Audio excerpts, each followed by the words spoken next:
रमेश रामचंद्र शेळगे. माझं नाव सुधा रमेश शेडगे. मी मुंबईवरनं मरोळवरनं आले आणि हे माझे मिस्टर आहेत. आम्ही दोघंच असतो. तसे हे व्यवस्थित होते, पण गेल्या 6-7 महिन्यापासून त्यांना जरा ऑक्सिजनचा प्रॉब्लेम झाला आणि त्यांची मेमरी लॉस व्हायला लागली. आणि मग आम्ही दोघं घरीच असायचो, तर थोडंसं डिप्रेशन झालं होतं.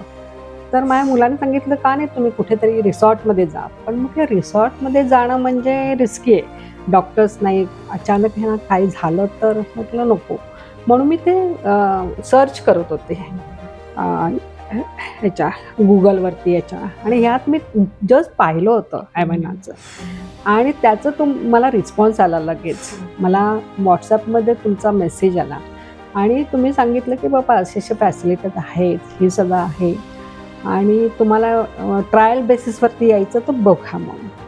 तर मी म्हटलं आता कसं आहे काय आहे, कारण बॉम्बे तो पुण्यामधलं काही मला तसं माहिती नव्हतं. माझी सेकंड जी सून होती डॉटर इन लॉ, तर ती पुण्यात तिने शिकली होती. तर तिला मी म्हटलं स्नेहा काय करू, असं असं आहे, जायचं तर आहे मला, कारण ह्यांना थोडंसं बाहेर काढायचं होतं मला, कारण त्यांची शॉर्ट मेमरी लॉस आहे, कारण सगळं जुनं आठवतं आणि खूप फ्रेंड सर्कल होतं. पण काय झालं, फ्रेंड सर्कलशी बोलत नव्हते.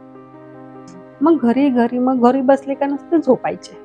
तर म्हटलं ह्यांना जरा बघू, आणि त्यांना कॉन्फिडन्स नव्हता की मी चालू शकेन.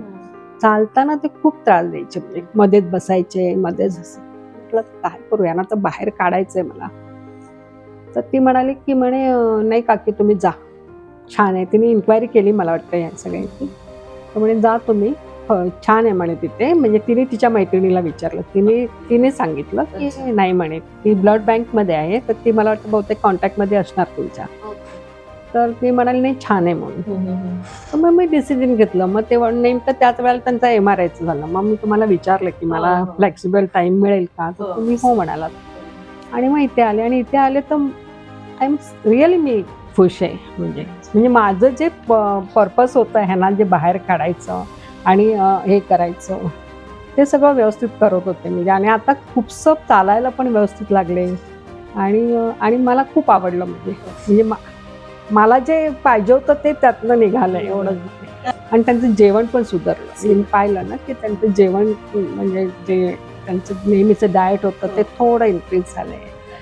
आणि इथल्या फॅसिलिटी मला का आवडल्या माहिती, एक तर स्टाफ खूपच छान आहे, प्रश्नच नाही. म्हणजे सगळा स्टाफ खालच्यापासून वरपर्यंत, क्लिनिंग पार्ट इज गुड, जेवण तर आहेच सुंदर, आणि मेन म्हणजे सगळे लव्हिंग पर्सन. खूप म्हणजे लगेच धावत येतात, लगेच विचारतात काय झालं काय नाही. आता त्या मुली पण केअरटेकर आहेत तुमच्या, त्यांनी तर सारखं काका माझं नाव असं करून त्यांना ते बोलायला लावलं. तर ते बघून मला खूप आवडलं.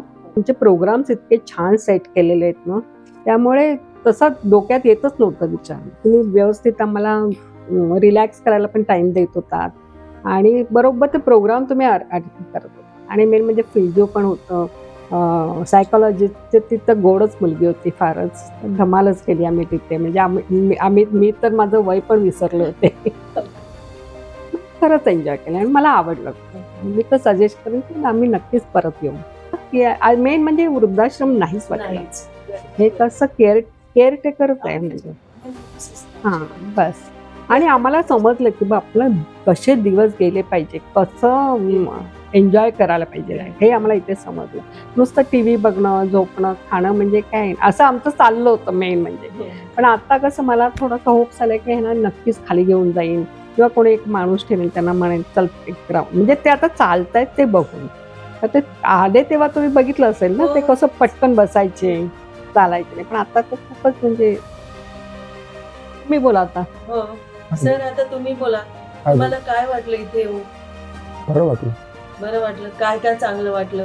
तुम्ही जे विचारलात हा, ते इथे सांगितलं, ओके, बरं वाटलं. अच्छा, ठीक आहे. आनंदी आहात?